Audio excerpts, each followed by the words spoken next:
Hi guys. তো আবারও কিছু তোমাদের সাথে কথা শেয়ার করার জন্যই এসেছি। তো কি বলবো আর, মানে বিয়ে করে আমার যে এত পস্তাতে হচ্ছে। আমার হাজব্যান্ডের সম্বন্ধে আমি বলছি না, ওই মানুষটা একটু ভালো বলে কোনো রকমভাবে আমি টিকে রয়েছি। শ্বশুরবাড়ির লোকজন বলো, শ্বশুরবাড়ির লোকজনের আত্মীয় স্বজন, মানে কি বলবো আমি বলার এক এক সময় না ভাষা হারিয়ে ফেলি যে এই মানুষগুলোকে কি বলা উচিত। মানুষ সত্যি কথা সবসময় বলে, আমার মাও আগে বলতো, বিয়ের পরপর বলতো, না যে সহ্য করে যে সয় সে রয়। না, এ তো দেখে ভুল। যে সহ্য করে বা সে সয়, যে সয় সে রয় না, তাকে আরও ভাবে নানাভাবে অপমান অপমান করে নানা ধরনের বাজে বদনাম দিয়ে বাজে কথা বলে তাকে কি করে কোণঠাসা করে তাকে তার কি বলবো, তাকে তার পুরো অস্তিত্বটাকেই মিটিয়ে ফেলতে চায় মানুষ। আমি হয়তো তোমরা আমার কথা শুনে বুঝতে পারবে যে আমি কিছু মানুষের এমন এমন কিছু বলে না, আমি মুখে আনতেও পারছি না যে এমন কিছু কিছু কথা যে কোনো কোনো বলো। আমি তোমাদের সাথে একটা কথা বলি যে কোনো মামা শ্বশুর বিশেষ করে আমি বলবো না ভেবেছি, তো বলতে আমি এখন বাধ্য হচ্ছি, না বলা উচিত এদের সম্বন্ধে। কোনো মামা শ্বশুর বিশেষ করে সম্পর্কে তো তার শ্বশুরই হয়। তো মামা শ্বশুর কোনো সময় ভাগনা বউর মোবাইলেও কি বলবো, আমি বলতে পারছি না, এমন টাইপের একটা আমাকে ভিডিও পাঠিয়েছে যে ওই টাইপের একটা ভিডিও, কি বলবো আমি মুখে আনতে পারছি না, তোমরা জানি না বুঝতে পারবে নাকি। এটা খুব বাজে টাইপের একটা ভিডিও আমাকে পাঠিয়েছে। তো আমার এই প্রত্যেকটা সময় না এর জন্যই আমাদের মধ্যে ঝামেলা হয়। ধরো কেউ থার্ড পার্সন একটা কেউ এসে, তৃতীয় একজন কেউ এসে আমাকে হয়তো কেউ কিছু বলছে, বা আমার মোবাইলে কিছু খারাপ কিছু ঘটেছে, বা আমাকে কিছু খারাপ বুদ্ধি দিচ্ছে, বা আমার হাজব্যান্ডকে কিছু খারাপ বুদ্ধি দিচ্ছে, খারাপ কিছু বলছে, মাইন্ড পুরো ইয়ে করে দিচ্ছে, কি বলবো, মাথা পুরো ঘেটে যাচ্ছে যে কি করে টিকবে মানুষ।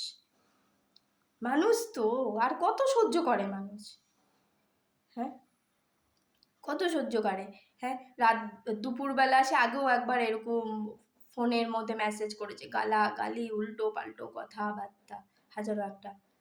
আমাকে এবার মেসেজ করেছে উল্টো পাল্টো যা খুশি তাই, বাজে মেয়েরা যেরকম হয় আর কি, যে সমস্ত কথাবার্তা বলে ওই টাইপের একটা ভিডিও আমার কাছে পাঠিয়েছে। বাজে বলতে বাজে কি বলবো, তোমাদের কাছে আমি বলতেও পারছি না যে কি পাঠিয়েছে। মানুষ এত জঘন্য থার্ড ক্লাস নিচ মেন্টালিটির পরিচয় দিচ্ছে। বা যতই ভাবি না যে আমি আমার মতন থাকবো না, কিছু না কিছু করে না আমার মাথাটা পুরো ঘেটে দিচ্ছে সেই মানুষগুলো। এভাবে কোথাও না কোথাও গিয়ে তো মানুষকে দেয় একটা মেয়ে, আমি বিয়ের পর থেকে, বিয়ের আগে থেকে শুরু হয়ে এখনো পর্যন্ত একটা মেয়ের পেছনে শ্বশুরবাড়ির লোকজন, শ্বশুরবাড়ির আত্মীয় স্বজনরা, এমনকি পাড়া প্রতিবেশীকেও পর্যন্ত এক একজনকে উস্কে উস্কে দিয়েছে আমার পেছনে লাগানোর জন্য। কত মানুষ, একটা মেয়ে কত ধৈর্য ধরে কত চুপ করে থাকতে পারে।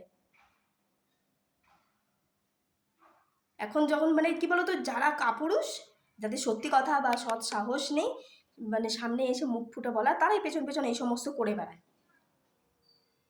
তোমার যে মানুষটা আমাকে বলছে তারও কিন্তু একটা মেয়ে আছে, বিয়েও দিয়েছে। হ্যাঁ, আমি তো তার মেয়ের সমান। আচ্ছা ঠিক আছে, মেয়ে বলে আমাকে ভাবতে হবে না, আর আমি চাইও না আমাকে মেয়ে বলে বাবু। তোমার তো মেয়ের বয়সী, মেয়ের সমান আমি। তার থেকে একটু বড় হবে। তুমি যদি এরকম টাইপের একটা ভিডিও পাঠাও, আমি যদি এখন তোমার ফেসবুকে গিয়ে এই সমস্তগুলো পাঠাই, তখন কি হবে? তোমার মান সম্মানের কোথায় যাবে? নিজে ক্যারেক্টারলেস, মানে কি বলবো, আমি বললাম না, এমন এমন কিছু জিনিস আছে না আমি যেগুলো আমি মুখে আনতেও পাচ্ছি না, মুখে আনতেও পাচ্ছি না। আমি নিজে নিজে ছোট হয়ে যাচ্ছি এই ছোট লোকগুলোর সাথে থেকে থেকে। যতই ভাবি না না এদের ঠিক আছে বাদ দিলাম, ঠিক আছে বাদ দিলাম, না তারপরেও না কোথাও গিয়ে না মাথা পুরো কেটে যায়। এই তৃতীয় ব্যক্তির কারণে আমাদের হাজব্যান্ড ওয়াইফের মধ্যে অকারণ ঝামেলা। আমি ওকে বলি তোমার মামা এরকম বলেছে, ও আমাকে বলছে আমি কি মামাকে বলেছি নাকি। ইচ্ছে করে ঝামেলা লাগানোর চেষ্টা আমাদের দুজনের মধ্যে, ইচ্ছে করে। কেন, কি আনন্দ পাস আমাদের দুজনের মধ্যে ঝামেলা লাগিয়ে? কি কারণে? নিজেরও তো মেয়ের বিয়ে দিয়েছিস, কারণ তার বাড়িতে যদি কোনো ঝামেলা হয়, তার যদি তোর মেয়ে জামাই যদি ঝগড়া ঝামেলা করে, তুই আনন্দ থাকবি? কি কারণে? আমি ফেসবুকে আমি দেবো অবশ্যই, এই মানুষগুলোর স্বরূপ না সবার সামনে আনা উচিত। ছোট লোক টাইপের মানুষগুলোর স্বরূপ সবার সামনে আনা উচিত। তোমরাই বলো যে কি করা উচিত, এদের এগেনস্টে গিয়ে কি করা উচিত। অকারণ একটা বউ মানে মেয়েকে মানে কীভাবে হেনস্থা করে যাচ্ছে, হেনস্থা করে যেতে, মানে আমাকে শান্তিতে না, মানে হাজব্যান্ডের সাথে আমি রয়েছি মানে সেটাই তাদের মানে চোখের জ্বালা, মানে জ্বালা, মানে শরীরে জ্বালা ধরেছে। যেইভাবেই হোক আমাকে হেনস্থা করবে, আমার সম্বন্ধে উল্টো পাল্টো করে কথা লটানো হোক বা ক্যারেক্টারলেস বলা হোক, যা খুশি তাই করবে। আর কোনো আমার তো কোনো না বন্ধু না বান্ধবী না কেউ নেই, কেউ নেই, জাস্ট কেউ নেই। আমি কারোর সাথে কথা পর্যন্ত বলতে ভয় পাই। আর যদি কারোর সাথে কোনো বউর সাথেও যদি কথা বলবো না, সেই নিয়ে তুলকালাম আমার নামে বাঁধিয়ে দেবে, যে উল্টো পাল্টো করে একটা বানিয়ে গুছিয়ে বলে দেবে যে না এই বউটা তো এরকম বা ও তো ওরকম, ইচ্ছে করে বলে দেবে।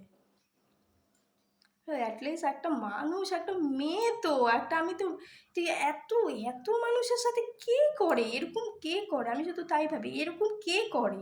আর একটা মানুষই বা কত সহ্য করতে পারে, এত সহ্য করতে হয়।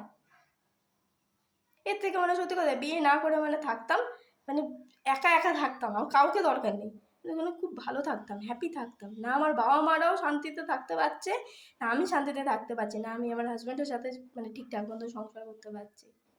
অকারণ তৃতীয় ব্যক্তি এসে মানে আমাদের মধ্যে ঝামেলা কি করে পাকাচ্ছে। তোমরা গাইজ, তোমরা তোমাদের কাছ থেকে আমি জানতে চাইছি সত্যি কথা, তোমরা বলো তো কি কি সলিউশন এটার, বলো তো।